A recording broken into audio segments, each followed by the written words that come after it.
is going on, guys? It is DevilNeverCry, and I'm back again with another DMC related video. Now, since the video on Nell got such a positive reception, I decided I'd cover another character from the DMC books. So today's video is going to be focused on the character of Gilver. He's the main character that acts as the antagonist for DMC Volume 1. So this video will essentially cover who he is, what he does, and what his significance is to the DMC story, as well as what significance this may have on DMC 5. So to begin with, we're first introduced to Gilver at Bobby's cellar by Enzo. Now, for those of you who don't know, Enzo is a sleazy little middleman who basically serves Dante up with work, and Hideki Kamiya, the man who's responsible for DevilNeverCry 1 as well as Bayonetta, has indeed confirmed that the Enzo we see in Bayonetta is indeed the same Enzo we see in DevilNeverCry 1, and likely the same Enzo we see in the books. And Bobby's Cellar, as it's called, is nothing more than a dive bar where all the local mercenaries hang out, because that's often where they get their jobs. So near the beginning of the book, Enzo comes in whilst Dante's just hanging out at the bar, I believe having a strawberry sundae, when he comes in and introduces Gilver. Now at this point, Gilver is dressed in nothing but a suit, and his face is clad in bandages, so you can't really see what he looks like. He's described as being very androgynous. He's quite slim, but at the same time he's very built. Now immediately the bar falls to silence, and Gilver straight up issues a challenge, seeking out the strongest man in the bar. His eyes settle on Dante, who goes by the alias Tony Redgrave at this point, whilst he's sitting there eating some chicken, as you usually do after a hard day of work. Of course, Dante doesn't shy away from the challenge, and the two begin to fight. At first they're quite wary of each other, but then it turns out Gilver's more than capable of holding his own against Dante. They transition from using swords to their fists, back to swords, but then are stopped just before they whip their guns out, simply because Bobby, the owner of Bobby's Cellar, doesn't want them shooting up the bar. So instead he proposes another way for them to settle their difference. Both are forcibly sat down and forced to drink some of Bobby's famous vodka. Of course, Dante, who's used to this sort of stuff, manages to neck an entire keg whilst being fine, although severely inebriated. Gilver, on the other hand, however, who at this point doesn't really know what's going on, drinks himself to sleep. The patrons of the bar and Bobby himself at this point decide to take it upon themselves to just rifle through Gilver's pockets, where they find a sizable wallet and a lot of expensive jewellery. Dante reminisces about how that happened to him the first time he showed up at Bobby's Cellar, and then goes on his merry way. So at this point in the book, we don't really know much about Gilver other than the fact that he's pretty mysterious and he can hold his own against Dante. At this point it should be noted that Gilver used nothing but an Eastern single-edged blade as well as his fists to fight. Now the book describes the weapon as single-edged and of Eastern descent, but that simply means it was just a katana. We then see Gilver the very next day as Dante's leaving and the two cross paths yet again. At this point Dante's been having a pretty bad day, so he decides to leave without collecting any work, but not before offering it all up to Gilver. Skipping ahead a little later in the book, where Dante is drawn to a mysterious bank, the stench of blood and an unearthly presence draws him deeper in. This is where he finds that the bank had been overrun by a bunch of demons, and all of the human inhabitants had essentially been slaughtered. So as usual, Dante spins off his own style of demon ass-kicking, only to find that Gilver is there. Gilver reports that he'd also been sent there for work, but Dante's merely astonished at the fact that Gilver didn't run screaming at the sight of demons. It is at this point that a lot of Enzo's clients begin to request the services of both Gilver and Dante, so the two are then forced to work together. Now, with both of them having superhuman speed and strength, they are an unstoppable force. And whilst Dante is very picky about the jobs he chooses, Gilver takes anything and everything he can get his hands on. Of course, this upsets a lot of the mercenaries in the bar, considering the fact that they're now out of a job because Gilver's taken it all, but considering the fact that he always buys everybody around after he completes a mission, they don't seem too bothered by that. Again, fast forward a few more pages in the book, and we come to the point where Dante goes over to Nell's to pick up a few more items. Now this is when Nell gives Dante that crucial warning that Gilver's not who he seems to be, and that he simply killed a man for trying to unearth who he was. Not a simple beatdown or anything, but he literally sliced this man open from shoulder to hip. The man is ruthless, and at this point his ruthlessness is starting to irritate Dante whenever they go on missions together, because he slaughters anything and everything. Dante doesn't heed the warning and goes off on his merry way as usual.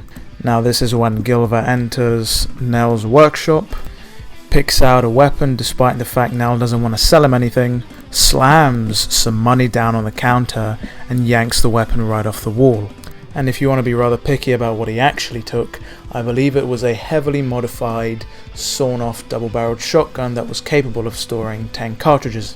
At this point Nell makes a funny quip about how there's no bears for him to go hunting, which leads him to retort back that he's out for something which takes the shape of a man but isn't. Obviously alluding to Dante or Tony Redgrave, whatever name you want to give him, and proceeds to just casually walk out the shop. But again, not before Nell realizes that the shadow he holds doesn't match his actual attire. Now, as mentioned before, Gilver is quite slim, quite androgynous, he's very muscular, but he's a slim, tall man. The shadow he casts, however, which causes Nell's blood to run cold, is that of a giant man clad in demonic-looking armor. And for those of you who have played DevilNeverCry 1, you'd recognize the shadow to be that of Nilo Angelo. So, at this point things start to get very, very interesting. So the next time we see Gilver after this is when he decides to ruthlessly murder Dante's old partner Gru in cold blood. We then come to find out Gilver's master plan. Gilver had been sacrificing humans in an attempt to open up a door between the human and demon world. This included Denver's, a thug that Dante had a long-running feud with, Kerry, a girl that wanted to sleep with Dante but Dante shrugged her off, Gru, Dante's old partner, an entire bank full of citizens, and an apartment full of partygoers. Now at this point in the story Dante doesn't obviously know this, but us the reader can see that Gilver's obviously not who he says he is and what he portrays himself to be, and he's an eerily cold and ruthless bastard. Now after Nell's touching death and Dante's revelation, Dante decides to head off to visit Gru's daughter Jessica. Now with them being partners, Dante knew that Jessica was in hospital and that Gru was saving up his money from all his mercenary work so that he could treat her illness. But Dante appears and is too late. The hospital was overrun with demons, and Jessica was essentially petrified. Even after defeating the demon which did it to her, the effects weren't reversed, so he was forced to kill her to save her from the pain of being a living statue essentially. And thus he closed another door between the human and the demon world. Now at this point Dante's visibly agitated by all the events that have happened to him in such a short span of time. Everybody he's known and loved is essentially dead, and even the patrons of Bobby's Cellar, who are very superstitious, take a note of this, stating that anybody that ends up being involved with Tony ends up dead some way or another. Again, they make a reference to Denver's, the thug who tried to mess with Dante, who ended up dead, Kerry, the girl who attempted to sleep with Dante, who ended up dead, Gru, Dante's old partner, and even Gru's daughter, Jessica. And of course not forgetting Nell herself. They all ended up dead because of Dante. So with Gilver turning Bobby's Cellar into a hellhole by literally transforming all of the inhabitants and mercenaries into demons, his master plan is complete. Dante waltzes into Bobby's Cellar, quickly realizes what has happened but remains calm, cool and collected. Gilver begins to taunt Dante about what has happened, asking him if he feels anything, to which Dante obviously answers no, but then again he's angry inside for what he's done. Dante realizes that everything that has happened was because of Gilver. The two then have one last showdown, where they both try and keep a straight face as they fight, because the first to show emotion ends up showing a weakness and obviously is put at a large disadvantage. So Gilver's mind games begin to take their toll on Dante, where he begins to get the upper hand. Now, who holds the most power in the fight begins to flitter back and forth as they continuously one-up each other, but not before Dante attempts to strike Gilver, with Woozy rebounding completely. It is at this point that Gilver drops the facade, removes his disguise, and we see someone clad in black demonic pulsating armor, just like the one Nilo wore.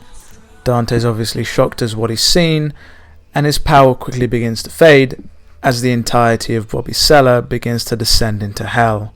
Obviously Gilver rigged the environment so that he'd have the upper hand in the fight, and it's taken its toll. But then out of nowhere, the force edge begins to change and grow stronger and stronger in power, allowing Dante to gain the upper hand. He begins to chip away at the armor, but not before tiring himself out, which Gilver then takes advantage of. He knocks the force edge straight out of his hand, making Dante have to fight with his bare hands to be able to even stand a chance. Just when Dante thinks he's got him cornered, Gilver whips out the shotgun he'd purchased at Nell's and basically blows Dante to smithereens. The fight ends with Dante on his back, with his legs, stomach and shoulders blown out. He can barely breathe or say a word, and can do nothing but gurgle blood as Gilver attempts to stab his sword straight through Dante's heart. This is because demons have an enhanced regenerative power, but Gilver makes a point of stating that if you destroy the heart, they can never recover. Just as he attempts to do so though, Dante's amulet blocks the sword, giving him a chance to counter-attack and hit Gilver with a volley of bullets from ebony and ivory. The book states again that something explodes inside of Gilver, with enough force to send him hitting the ceiling and the back wall. The bandages around his face begin to unravel, and Dante is shocked at what he sees. A man that is the spitting image of him is laying there. Dante's surprise then turns to shock, as an amulet that is exactly the same as the one he has dangles from Gilver's neck.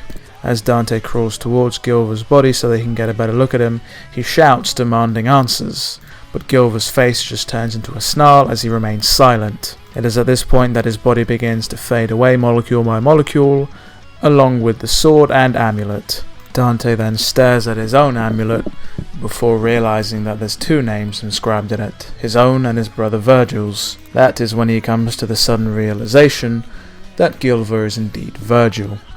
And that is the last we see of Gilver in the books. The next time we see Gilver is as Nilo in DevilNeverCry 1 for the PS2.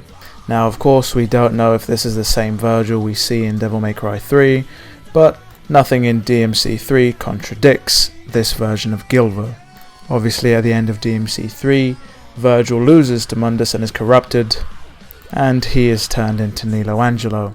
But we don't see Virgil between the events of DMC 3 and DMC 1, so he could very well have walked the earth as Gilver. As to why he was out for Dante's blood, we don't know. The most likely reason is the fact that he's under Mundus's corrupt control and is essentially forced to hunt him down against his own will. However, if Gilver is confirmed to be canon, this means big things for DMC 5. Gilver being canon means that he is indeed the one who caused Nell's death. This could give Nico a lot of motivation to hunt down Virgil and essentially take revenge. And also because I want to see a goddamn Gilver costume because it's fucking crazy. A dude wrapped in bandages and wearing a goddamn suit whilst taking people out would be stylish as hell. And of course, it goes without saying that if Gilver is canon, then Dante has suffered a lot more than we previously thought. A lot of people that were close to Dante, who he cared about and who cared about him, ended up dead because of Mundus essentially. And we can't forget that Mundus is still alive and kicking somewhere because he didn't die at the end of DMC 1. So maybe he ties into DMC 5? Who knows? I'm gonna end this video here. I want to thank you guys for watching, especially if you stuck around all the way to the end. Let me know what you guys think, and take care. And also, it goes without saying, Gilver is an anagram of Virgil. How Capcom didn't expect us to see that, I don't know.